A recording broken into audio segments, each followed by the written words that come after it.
All right, it's been a long couple of nights, but I finally got this thing assembled and it is ready to get stuffed back in the hole. So we're gonna start by lowering the body back onto this motor, and we'll start the reassembly process, putting the motor back in the car.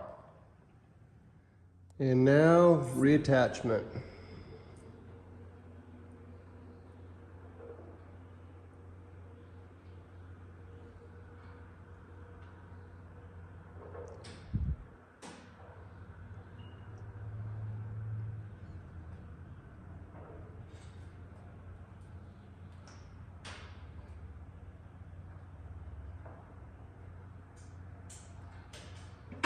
And fast forward about 5 minutes of moving lines around and making sure nothing rubs or hits, it is back in place. And starting from the first things I did to the last, we will begin.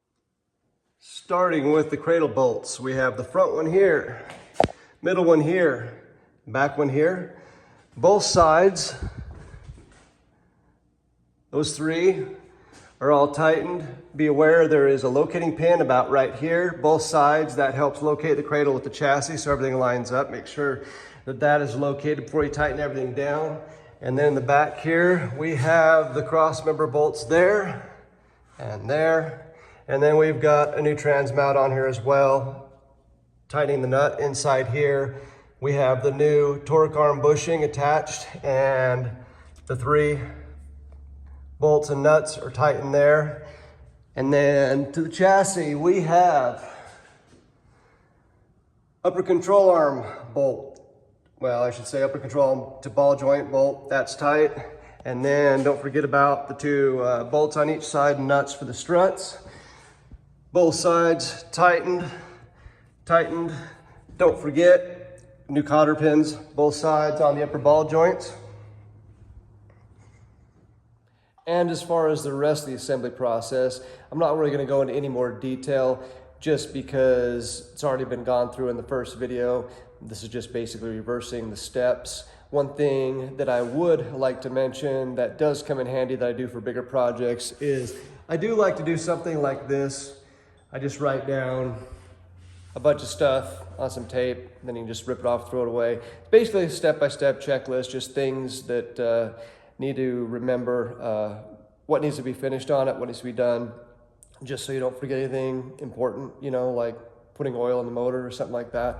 But that is one thing that I do recommend doing.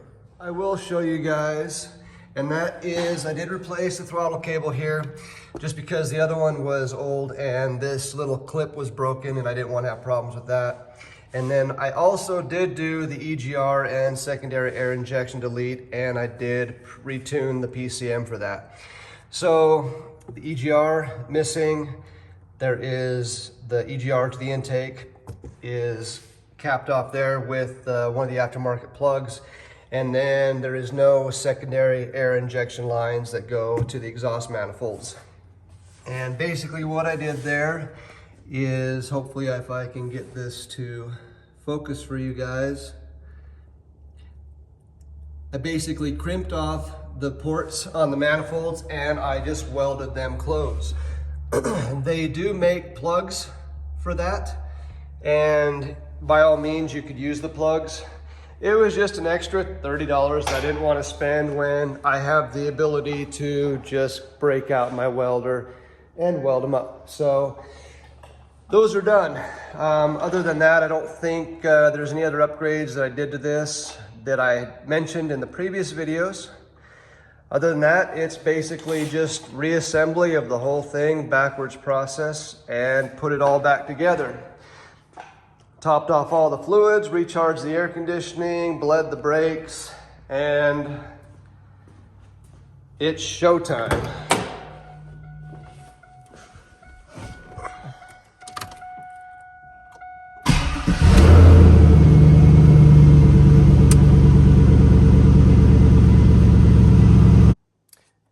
And there you have it, one more vehicle completed. So Hopefully this maybe encourage you guys to get out there and do something you might be uncomfortable with or think it's too big of a project to take on. Again, I always encourage people to step outside of their comfort zone and do something that they may not feel comfortable with.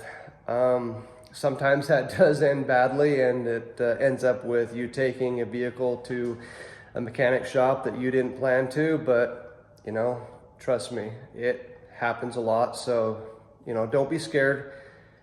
Try and take on new things, and in the end, you'll save yourself a lot of money. So here we have it. It's finished. Camaro is back together again. It's running, and I'm kind of excited to see if the tune made any difference.